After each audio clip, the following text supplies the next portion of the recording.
Hey you guys, welcome back to my channel. We're doing rear disc pads and handbrake shoes on this 330D.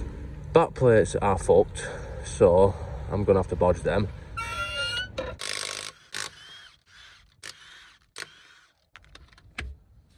Right, so now we've got our wheel off, now we can start. We're gonna have to take the caliper off, take the sliding part off to clean it all up properly. I want to take the full lot apart, but first there is this here. Now I think that is a 5 or a, I think it's a 6mm Allen key, but my one of them in my set's broken, so I'm using a Chalks bit. So anyway, to undo that, just wedge a screwdriver in there, and then, oh, it wasn't that tight anyway, but if you just try and turn, then, you know, that'll stop it, stop the whole thing spinning, just makes it easier. You're going to want to return the pistons in the caliper. Now an easy way of doing this, which I think I've showed this before, is get a screwdriver and wedge it in there and just gently and slowly, nice and lovingly. So that's all the way back now. Right, so these little plugs I've just taken off from there, and there's 2 of them, and they're 7mm Allen keys. So you want to undo them. Take the slides out. Right, so they're pulled out enough so that they're not doing anything. I want to lever that off there. So you twat yourself in the finger with that, and put it with your pile of shit. And then our caliper is removed, or the outer of it is. And then that, you want to put it somewhere where it's not pulling on the hose. So either get something to hook it with, or just put it in a good place where it's not dangling, otherwise it'll fuck it up. Right, so the next thing we're going to have to remove is, see where the socket is, caliper bridge, 16mm, so just undo them. Now these bolts can be properly tight, but instead of just going and getting a bigger ratchet, or you know, a strong arm or something, I'm going to put a spanner onto the end of my ratchet, and then I'm going to winch to snap on them when I break it. I'll slip off. Yeah, that works better if you use both hands. So anyway, they're undone now, so let's take that off. So the bolt's removed, that's our caliper bridge. And then now, our disc should come off. Yes. There's the old disc. Here's the handbrake shoes. Now, you might notice something here, that isn't standard equipment. And that's because the back plates, the clips, the holes are fucked, so the clips don't stay in. So we've put that in. You also might notice that they're worn out quite bad, but they still worked because they were adjusted up properly. Anyway, this leads us to our next thing. We have to unadjust it all and start again. So before you start messing about at the other end, you're best off slackening the cables off at this end, which is as easy as just undoing these both. I mean, this is the other side than what I'm doing now. That's the other side of the car, but I might as well just undo them all.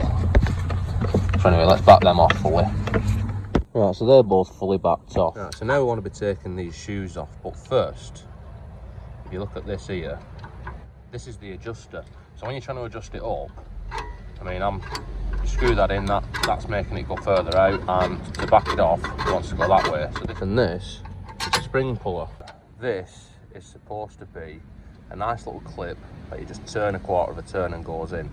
But these back plates are shit and they just rust. So on mine I've got the joy of a screw with a little locking nut on the back. I'm not even going to try and show you because you won't be able to see it, so I'm just going to take the shitter out. Right, so once you've removed them, the whole thing just flies off. So let's give it a clean up. And as you can see, actually, this is the reason why I can't use the original clips, because, well, it just rips through. Right, so the next thing we're going to do is we're going to put our new shoes on, and you can put this bit together first and just hook it over. Let's see if this works. It normally does, but trying to do it with one hand is different.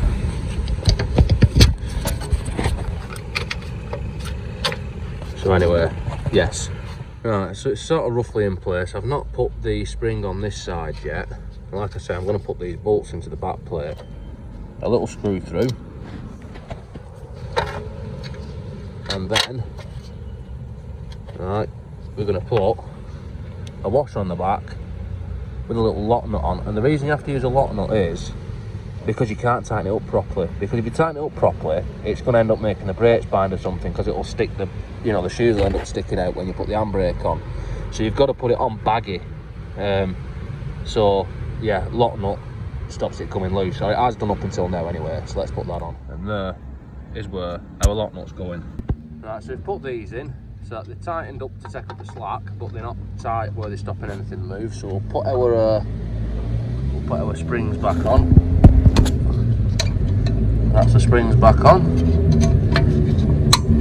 And now we've got to clean this up to put the disc on. So we're ready to put the disc on, but what else is worth noting, while you can see everything, is which way you turn this. So when we're adjusting this up, when we're turning it, that way is out. So just might as well make a note of it while you can see it. It saves you having to work it out. And then we can put our disc on, which I haven't shown, but I think that's probably quite a simple thing to do. So remember I said to remember which way you go in with the adjuster. So you adjust it up until it becomes stiff, and then now we want to back it off a little bit. So now we're going to be ready to put the pads in, and we come to one of the favourite debates of all time. Do you copper dick it or do you not copper dick it? Now I do, and it helps to stop them from squealing, so I just put a little tiny bit, I say a tiny bit, I'm just blobbing it all on, just around there, but mainly on these little slides. Now we've cleaned all this up, we've got a wire brush off, so it's better than it was. Now this pad, once we put in there, and the other one needs to be put in there.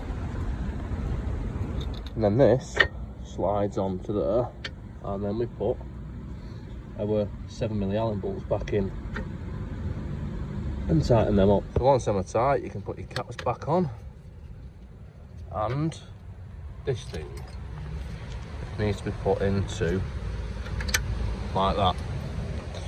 And now we can pump our brake pedal. We can also tighten up the brake cable on this side at least to centralise the shoes and readjust. Make sure that it's actually working. Now let it off again. So now we've adjusted it as much as we can without driving it. Let's put the wheel back on. And then once you've put it all back together and you've got it roughly adjusted, and then you've driven the car a little bit and then put the handbrake on to centralise the shoes, you want to adjust it again. And the easiest way to do it is to jack the car up and just take one of the bolts out and just adjust it up until it bites, and then back it off a little bit, and then adjust it up at the cables is last thing. So now we've finished on the outside, the last thing to do, and only now do you adjust the handbrake cable up properly.